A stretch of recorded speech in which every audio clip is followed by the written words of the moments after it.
Ouais, le droit c'est compliqué, je sais pas faire. Stop. Comme vous le savez, nul ne doit ignorer la loi. Donc on va arrêter de naviguer dans le brouillard et on va comprendre ses droits pour mieux les défendre. Et pour ça, roulement de tambour, on va prendre notre très cher ami Marcel, à qui il va arriver les pires atrocités du monde.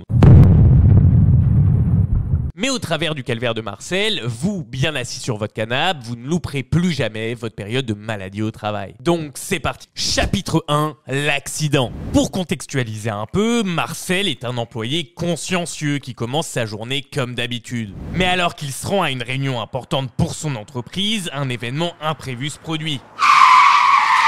Et paf, ça fait des chocs à pic. Et paf, ça fait des chocs à pic. Non. Et paf, l'accident de voiture.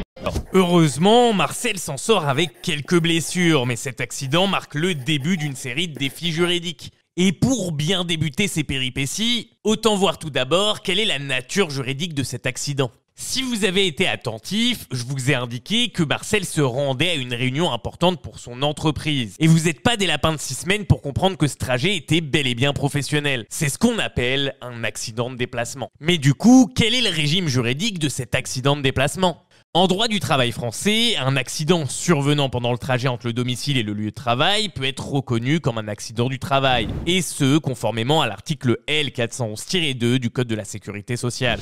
Mais dans le cas de l'accident de déplacement, c'est un petit peu plus compliqué que ça. Et pour que l'accident de Marcel soit ainsi classifié, il doit remplir 3 conditions. Premièrement, l'accident doit survenir sur le trajet. Car oui, on vous dit que l'accident doit avoir lieu sur le trajet habituel entre le domicile de Marcel et son lieu de travail. Et dans ce cas, l'accident s'est bel et bien produit sur le chemin habituel vers le bureau, ce qui satisfait ce critère. Ensuite, la seconde condition, c'est l'absence d'interruption ou détour. Le trajet ne doit jamais être interrompu ou détourné pour un motif personnel. Donc oui, si vous vouliez prendre le café avec Tata Morissette, c'était pas le moment à choisir. Mais ici, notre très cher Marcel est en déplacement direct vers une réunion professionnelle, il n'a fait aucun détour pour des raisons personnelles. Il remplit donc également ce critère. Et enfin, la dernière condition, le trajet doit être réalisé dans un délai raisonnable et sur un itinéraire normal. Dans le cas de Marcel, le trajet correspondait à son itinéraire et à son emploi du temps habituel. Donc tout concorde. Et ici, on parle pas de l'avion, hein. Mais si on qualifie du coup un accident de déplacement, ça entraîne quoi comme conséquence pour Marcel ? Ça entraîne pour conséquence la qualification de l'accident de déplacement en accident du travail. Car oui, pendant que Marcel se rendait à une réunion professionnelle, il est toujours dans le giron de son employeur. Et ce au titre du pouvoir de direction et de contrôle sur lequel s'appuie son lien de subordination avec l'entreprise. Donc en ayant cet accident, l'entreprise a transféré le risque professionnel sur Marcel. Car vous vous doutez bien que s'il était resté au bureau, il n'aurait jamais fait l'accident. Et c'est là que s'ouvre le chapitre 2, la reconnaissance de l'accident du travail. Mais avant de passer à cette reconnaissance, faut savoir qu'après l'accident, Marcel reçoit immédiatement les soins médicaux nécessaires. C'est ce qu'on appelle la prise en charge médicale. Un médecin va examiner ses blessures et va rédiger un certificat initial. Et ce document est fondamental, donc retenez-le, car il va décrire la nature, la gravité des blessures, ainsi que l'incapacité de travail qui en découle. Ce certificat sert de base à la reconnaissance de l'accident en tant qu'accident du travail et va influencer les décisions concernant les prestations et les indemnités de Marcel. Et ici, le médecin va envoyer le volet 1 et 2 à l'assurance maladie de manière dématérialisée pendant la consultation et remet le volet 3 du certificat que vous garderez. Ce document, vous le connaissez tous, c'est le CERFA numéro 144-63-03 qui est la déclaration d'accident du travail. Une fois la prise en charge médicale effectuée, une fois ce certificat dressé, on passe à la reconnaissance de l'accident du travail. Et cette reconnaissance, elle se fait par la Caisse de Sécurité Sociale qui entreprend l'examen du dossier pour déterminer si l'accident peut être officiellement reconnu comme un accident du travail. Cette reconnaissance étant cruciale pour Marcel car elle va ouvrir droit à diverses prestations.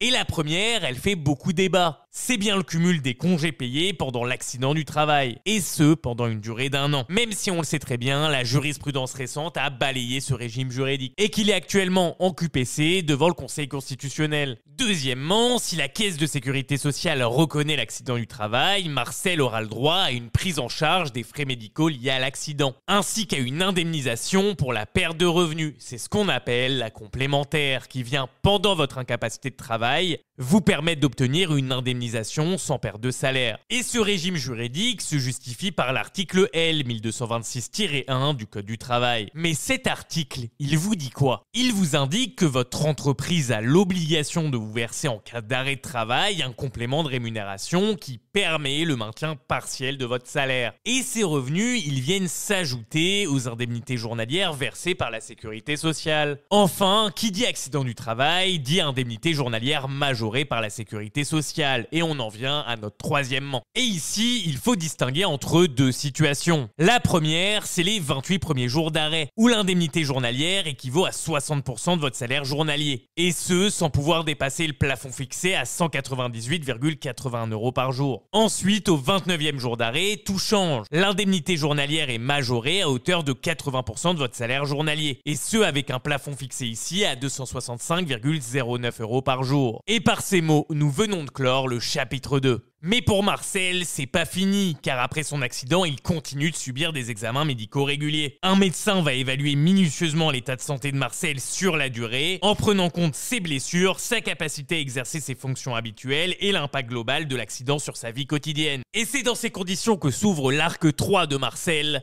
l'invalidité.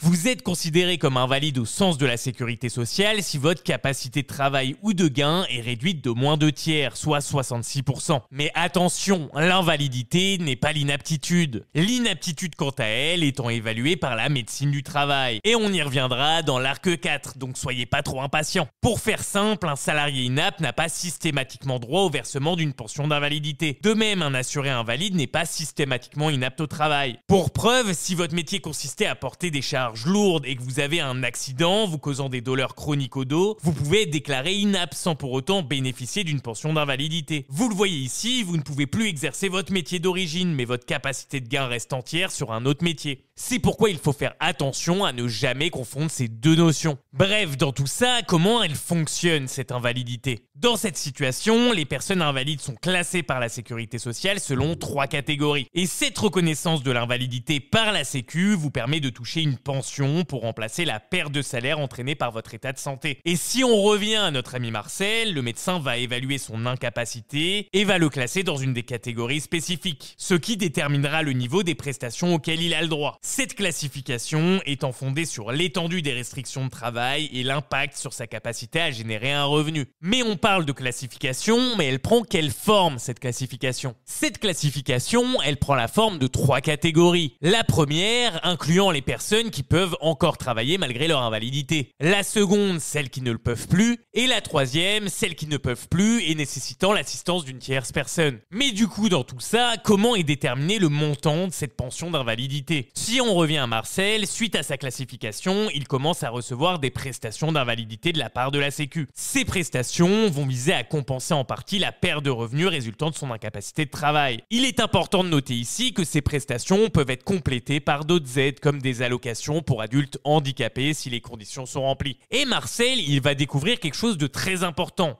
C'est le fonctionnement du calcul sur lequel se base la pension d'invalidité. Ce calcul est basé sur son salaire annuel moyen dérivé des 10 meilleures années de revenus cotisés, avec un plafond mensuel de 3 666 € en 2023. Ainsi, pour les invalides de première catégorie, le montant de la pension d'invalidité sera de 30% du salaire annuel moyen, avec un montant mensuel maximum de 1099,80 et un montant minimum de 311,56. Pour ceux de seconde catégorie, cette fois-ci, c'est de 50%, avec le même montant mensuel, minimum et maximum. Et enfin, pour la troisième catégorie, donc pour ceux qui ne peuvent pas travailler et qui doivent être assistés, ils vont recevoir 50% du salaire annuel moyen, donc tout comme la seconde catégorie, et une majoration de 40% pour cette aide supplémentaire d'accompagnement de cette tierce personne. Et ce, avec le même montant mensuel minimum et maximum. On arrive à la fin de ce chapitre, pour ouvrir l'arc final, l'inaptitude. Mais pour faire face à un licenciement pour inaptitude, Marcel va devoir prendre un chemin subé d'embûches en 6 checkpoints. Le premier, c'est les visites médicales. Car après son accident de travail, Marcel doit être examiné par le médecin du travail. Et pour référence, c'est l'article L 4624-1 du Code du travail. À la suite de ça, on va venir constater son inaptitude. Car oui, si le médecin du travail constate que Marcel ne peut plus occuper son poste, il va déclarer Marcel inapte. Cette décision est prise après une ou plusieurs visites médicales médical espacé de 2 semaines. Et le fondement juridique est l'article R 4624-31 du Code du travail. Troisième checkpoint, la recherche de reclassement. Dans ces conditions, l'employeur de Marcel va devoir ensuite chercher à le reclasser dans un poste adapté à ses capacités. Ce reclassement devant être cherché parmi les postes disponibles dans l'entreprise ou le groupe d'entreprise. Et l'article de référence, c'est l'article L 1226-10 du Code du travail. Marcel est d'ores et déjà à bout de souffle, mais c'est sans compter les propositions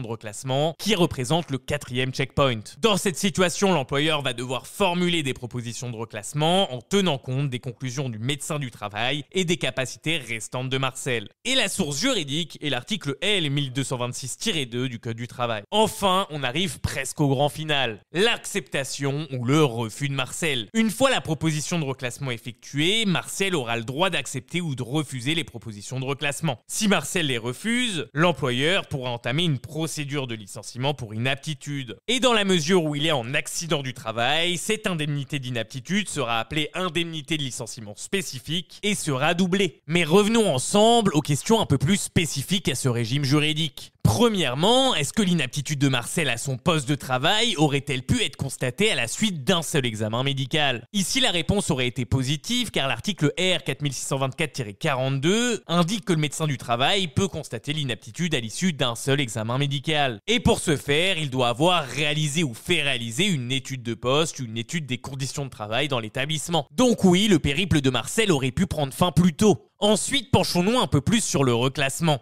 Est-ce que l'employeur de Marcel aurait pu prendre compte de l'avis de celui-ci pour restreindre son périmètre de reclassement? Ici, la réponse est encore une fois positive car la Cour de cassation le 23 novembre 2016 a déjà statué sur la question, en indiquant que oui, l'employeur peut prendre en compte la position exprimée par le salarié déclaré inapte à son poste pour déterminer le périmètre de ses recherches de reclassement.